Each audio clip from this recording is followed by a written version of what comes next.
Hey everyone, Bryan Stahl here, and in this next episode we're going to talk about goals. How to set goals, how to make a plan to reach your goals. Where do you start?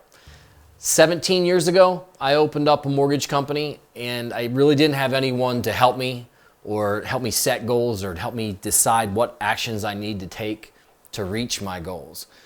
If you look back through my episodes here, you're going to start to understand and get glimpses of why I'm doing what I'm doing, why I'm connecting to certain people that's going to help me reach my goals. Let me just recap it for you really quick. Your circle. You're going to see people like Satay Magali, David Goggins, Alex Mayer, many other people. I'm creating myself a circle that people are above me financially, are above me in knowledge, and I'm leveling myself up. I'm also creating actionable items that you're going to see throughout the course of this show of us going from a $5 million to a $10 million company. That's not going to happen overnight. From me learning a new language, from me stepping outside of the box and challenging myself physically. You have to know your numbers when you're setting a goal. So 2020, when you're sitting here with your piece of paper and your pen and you're writing down what your goals are, you have to know your numbers. What did you do in 2019? An example would be, let's say you had 100 sales. And you had 5 people that sent you those 100 sales. Well, you do the math, that was 20 per person. You have to start to work backwards. And if your goal is 200 sales, you need to double the amount of people that are sending you business that can reach 20.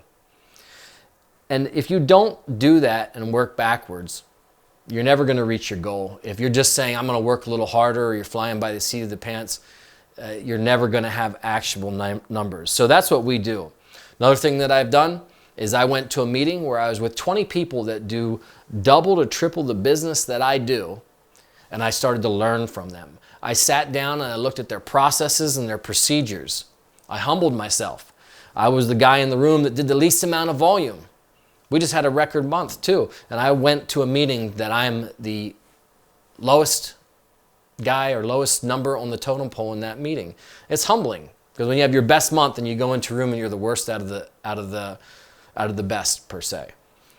Go and seek out those people. How can you scale your business? Can you?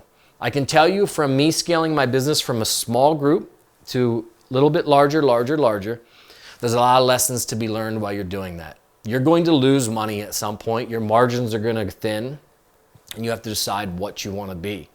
So first things first, guys, know your numbers.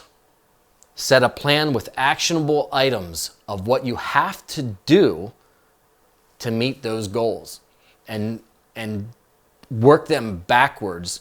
So you know, it's really simple. People say it's simple, but it's not easy. The simple part of it is to write it down. And then the part that's not easy is the daily execution of that. If you do this, know your numbers, start to create a network of a group that can help you level up, and put action behind it, step outside of the box, and never quit, I guarantee you can hit your goals. If you ever want to run something by me, feel free to send me a direct message. I can give you 5-10 minutes, give you my opinion. I have 4 businesses that made it through the last depression, recession, whatever you want to call it. We never fired or laid anyone off. We know how to fiscally handle things and prepare for the future. Intuition is a big thing. Guys, thanks a lot. We'll talk to you soon.